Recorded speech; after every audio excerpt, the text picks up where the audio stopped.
So Chris Burke, former All-American at Tennessee, former big leaguer and college baseball analyst with ESPN and the SEC Network.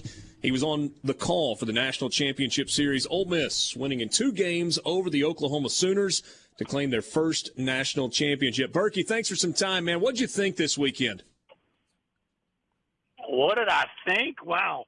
Talk about your pro open-ended questions. I thought any direction you want to go. That's right. I thought it was a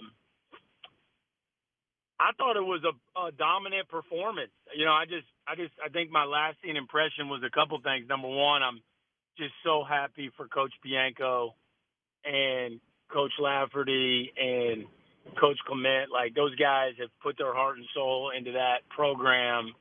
And really, I'm just so happy for your all's fan base, because nobody has supported their team or their program any better than Ole Miss has over the last 20 years.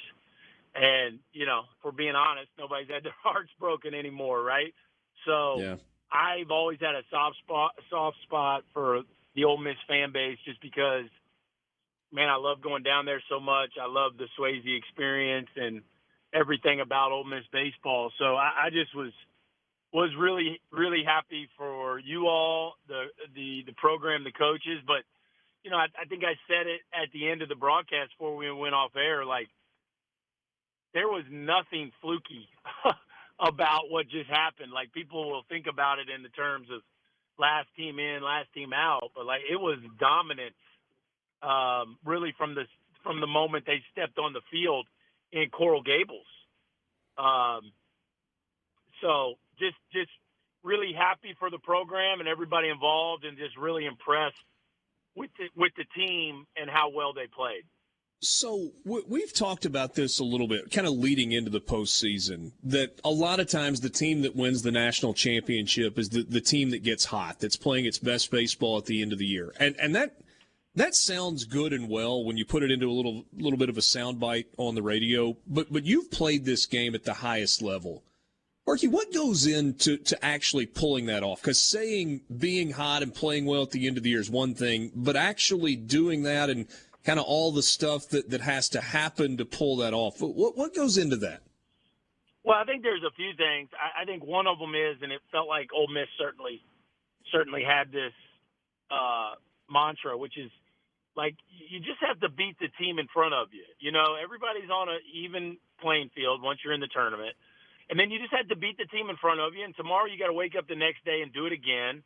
And even though Ole Miss didn't have the best record in the country, like, they had plenty of big wins, right? And the one thing we know about all SEC teams is they leave the regular season, nothing in the postseason is going to surprise them. They've played the best of the best.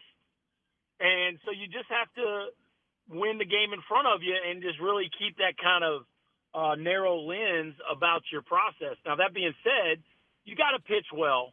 And, you know, what Ole Miss was able to do on the mound, and, you know, I think if you really were following it, and I remember Mike told us this when we were in Baton Rouge, like, DeLucia was winning on Friday, right? And you know better than anybody, the problem was just figuring out a way to win Saturday or Sunday. And Elliott was giving you guys a chance. You just weren't quite winning those games. And then Sunday, from time to time, was a bit of a mess, right? And so once Elliott maybe even grabbed another gear, and then you had guys like Mallett really establish themselves kind of before Johnson, all of a sudden you look up and you're like, well, our pitching's as good as anybody's, right? And the reason everybody was so bullish on Ole Miss to begin with is that the position player group was always as talented as anybody's. Now, Chatinier didn't have a great year, and Dunhurst didn't have a great year, and McCants didn't have a great year. But all of a sudden you look up in the postseason and those guys are all of a sudden coming up with big hits, right? And and I think that's kind of where that mantra comes from, Richard, which is, okay, those guys' baseball cards still aren't going to look great for this season, but boy, did they come up. I mean, look at the hits T.J. McCants got down the stretch. I mean, are you kidding me? No, nobody was any bigger than he was with some of the swings he made down the stretch. So I just think, you put all that together, and it was a team that was certainly capable of doing what they did. And you still got to go play the games, but man, it was a lot of fun to watch. Visiting with Chris Burke, college baseball analyst at ESPN. Mike Bianco talked about how loud it was on the field, especially after Saturday night's ball game. I know you're a sports fan, in addition to being a baseball guy. That was what you did, and you did it at a really high level for a long time. But that environment that felt more like kind of an SEC football Saturday night than a baseball, could you guys feel that and kind of sense that in the booth as it was happening on Saturday night? Yeah, you could really feel it. I mean, the back-to-back homers was – it was nuts. It's probably as loud as that place has ever been, honestly. Yeah, it was just nuts. I mean, first of all, you don't really get that in that stadium. And to get it not in a – like we get packed houses there, but that wasn't just a packed house. That was a packed house with 90% of one fan base. Yeah. So, you'll get a – opening weekend, we had a packed house that Saturday night, but it's probably 50% neutral, right?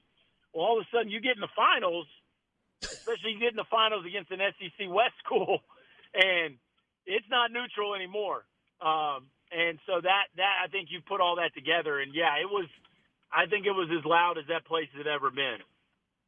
Chris, I'm wondering if we messed up this year as the season was going along because of the dominance of Tennessee, really from the start of SEC play all the way through. There were a lot of people that said, the SEC's down this year.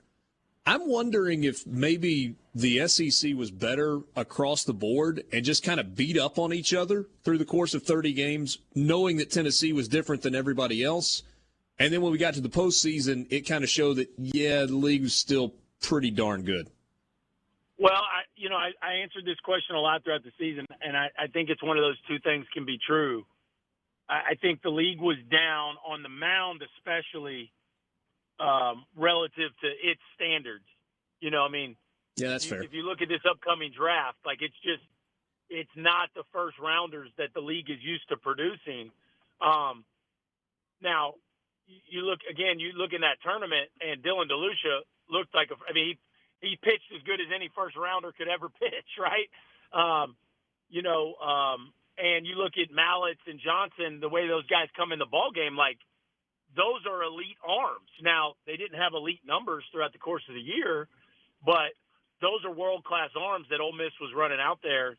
And we saw those from, you look at the way a lot of guys pitched on that mound, Cade Horton certainly looked like a top 10 pick, right?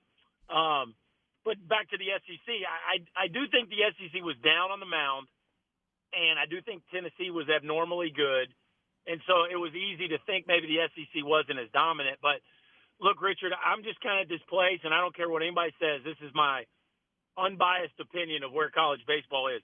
The SEC has won 4 of the last 5 national championships, and those have been 4 different teams. And so, Florida won it in 17, Vandy in 19, Mississippi State in 21, and Ole Miss in 22. This isn't college football where you say, well, the SEC dominates, but it's Bama and LSU. The whole league is going to get some, right? And, I even said something to a couple of committee people pulled me off. How can we get better? I said, well, I know you can take this for what it is, but this idea that the SEC shouldn't have more teams than than another conference or two is silly. It's the best league, and there's no metric that says otherwise. It's not anecdotal. They consistently are throwing 4 teams in Omaha. They're consistently throwing 2 teams in the National Championship Series, and they're consistently winning it with different programs. And so we're always going to measure the SEC against the SEC as far as when that question is asked during the regular season. But relative to the rest of the country, it just continues to run away from them. And, you look at the money spent, the fans that come and support, look at what's happening in the transfer portal right now. Richard, the SEC's won 4 of the last 5, and none of those schools are Arkansas, Tennessee, and LSU. Now, if you were gambling, you think one of those 3 schools is going to win one in the next couple of years? You know what I mean? Like, it's honestly, like, if you're an SEC person, you love it. But from a national landscape, like, you know, the rest of the country has a bit of a problem, you know? Got some work to do, no doubt about it. Berkey, love your passion for college